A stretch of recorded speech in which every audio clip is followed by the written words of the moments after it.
పొంగుతోంది. నిజం దాచకు, చెప్పు మధ్యలో ఏముందో.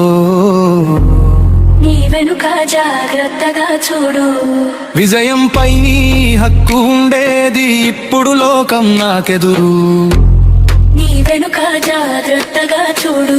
నా హృదయం ఎంత విశాలమో నువ్వే తెలుసు.